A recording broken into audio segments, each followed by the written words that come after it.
Hoje eu carrego comigo um dos maiores pecados que eu já vivi em toda a minha vida. Eu sei que vai ter muitas pessoas que vai julgar, que vai falar mal, mas assim, eu acho que eu já paguei e ainda pago por tudo que eu fiz. Tudo começou quando eu conheci um rapaz que frequentava o bordel onde eu trabalhava e ele ficava muito com a amiga minha. Até que eu quis me aproximar dele. E ele começou a dar um certo tipo de atenção a mais pra mim e eu aproveitei aquilo, até porque eu vivi aquela vida infame devido não ter escolhas, né? Eu queria estudar, queria fazer faculdade, me formar e a alternativa que eu tive foi me. Então lá naquele local eu conheci ele, o Júnior. Ele era meio japonesinho, assim, sabe? Meio oriental. E ele falou pra mim que iria casar comigo e ia me tirar daquela vida. Então, meio que depressa, sabe, eu comecei a organizar minha vida, a organizar minhas coisas, ele me tirou de lá. A gente começou a namorar, morar juntos, né? E logo depois a gente se casou. No começo era tudo perfeito, sabe? Ele cuidava de mim, ele me levava para os melhores restaurantes. Ele tinha uma coisa assim, meio que eu achava diferente, né? O tipo de esporte que ele gostava, que ele ia muito à caça. Então, ele pegava a espingarda dele, me chamava pra ir, a gente ia pro campo, para essas florestas, e lá ele eliminava vários tipos de bichos, por esporte, muitas das vezes. Aquilo me contrariava, né, porque eu achava super errado, a caça, né, é proibida. Só que ele fazia questão de ficar matando os bichos. Aquilo me deixava um pouco conturbada, mas a gente passou por cima disso.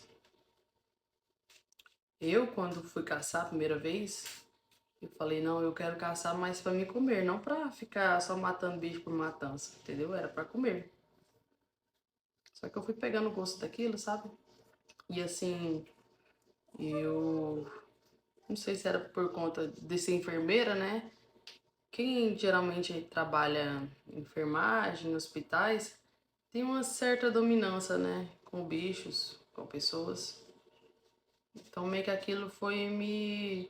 do ruim de que meu marido tava fazendo todas aquelas atrocidades, mas meio que aquele me alimentava um pouco, tipo de querer, sabe? Começar a praticar essas coisas de matança e tudo. Até que eu descobri que meu atual marido tava me traindo com uma GP. Não, quando eu fiquei sabendo disso, eu fiquei totalmente em choque, sabe? Revoltadíssima. Não porque eu tinha saído daquela vida, mas assim, eu não esperava isso dele. Eu pensava que eu era o único amor da vida dele. Aí ele começava a sair, os amigos me deixavam sozinha, né, naquele apartamento, naquela solidão. Até que eu engravidei, né, tive a minha filha, que foi assim, a melhor coisa da minha vida. E ele não mudou em nenhum momento. Ele continuou saindo, continuou me maltratando, me pisando, me humilhando. E aquilo foi me consumindo por dentro. Porque, pensa, a mulher grávida, acabou de ter bebê, tá ali a flor da pele, precisando de uma ajuda, de um carinho. E eu só tinha ele, sabe? Minha família, quando soube que eu tinha virado garota de programa, eles meio que me excluíram, então eles não queriam saber de mim. Eu só tinha uma tia que, assim, mal falava comigo. Mas aquilo era tudo que eu tinha, entende? Ele era tudo que eu tinha. Então, assim, ele meio que começou a me deixar pra trás e se envolver com outras mulheres, sabe? Aquilo foi me desanimando, foi me dando uma tristeza, porque ele era tudo que eu tinha. O Marcos era tudo que eu tinha. E um dia ele chegou em casa, bêbado, sabe? Me xingando, mandando eu ir embora, inclusive, né? Falando que eu era louca, que eu era inconsequente, que ele não queria uma mulher louca e pegajosa igual eu, que era pra mim ir embora da casa dele, né? Aí eu falei, não, mas eu não vou sair daqui. E se eu sair daqui, eu levo a minha filha. E ele falou que eu não levaria minha filha. Ele disse assim que ela só sairia de lá com ele. E que como eu era uma ex-garota de programa, eu não conseguiria nada. Que com certeza a justiça ficaria do lado dele e ele conseguiria a guarda provisória e me deixaria na lama, aonde eu estava. Comecei a jogar na minha cara, falando das coisas que eu fazia antigamente. Então, assim, meio que ele nunca me aceitou, né? Ele só me usou, fez com que eu acreditasse no amor dele, que ele tinha por mim, eu me apeguei naquilo, porque até então eu não tinha ninguém. Na primeira oportunidade que, que eu cobrei ele, né, sobre respeito, sobre amor, consideração, ele não levou em conta, ele começou a me xingar, me desrespeitar, falando assim que eu não era ninguém. E aquilo foi me tomando um ódio, uma raiva. E quando ele disse que ia pegar minha filha e mandou eu ir embora da casa dele, eu não me aguentei. Foi onde eu entrei no quarto, peguei aquela arma e atirei contra ele. Foi assim, no calor do momento. Em nenhum momento eu pensei que tivesse coragem de fazer isso, mas infelizmente eu fiz. E esse é um dos meus maiores pecados. Depois que tudo aquilo aconteceu, eu me escondi no quarto e foi onde eu cortei em pedaços, espalhei pela cidade, pelos campos. Vieram procurar ele, né, até porque ele era uma pessoa muito influente, alguém com domínios, riquezas, muitas posses, dono de marcas nacionais e internacionais.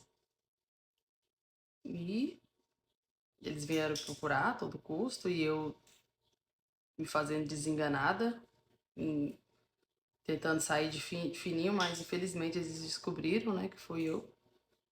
Eu fui condenada a 30 anos de prisão, regime fechado. E hoje eu tô podendo contar a minha história. Eu me envergonho muito de tudo que eu fiz, mas é aquele ditado: ou era ele ou era eu.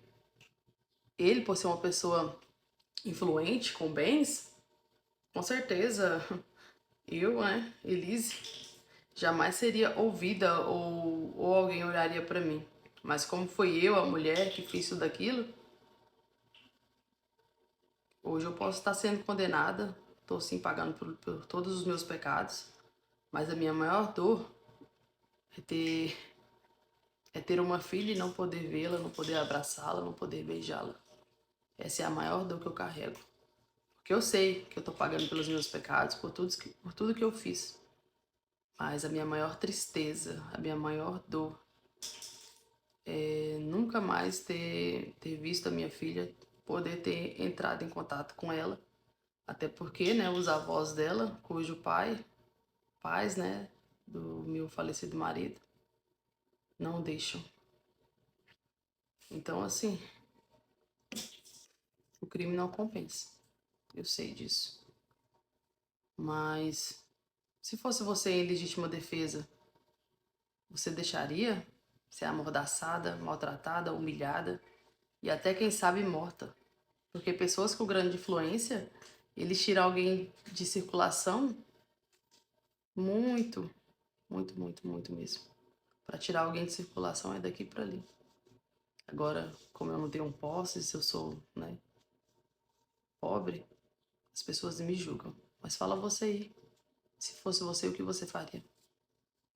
Oi, gente, espero que vocês tenham gostado da interpretação, até porque, né, a história é um pouco não, é uma história triste, né, tanto para ambos, para a família que perdeu o seu filho e para a mãe, né, que se tornou vítima da sociedade e hoje paga pelos seus pecados. Essa é uma história baseada em fatos reais, né? Quem aqui já ouviu essa história vai lembrar muito bem de quem que é. E é isso, espero que vocês tenham gostado dessa interpretação. Curte, comenta, compartilha, deixe sua história e até logo.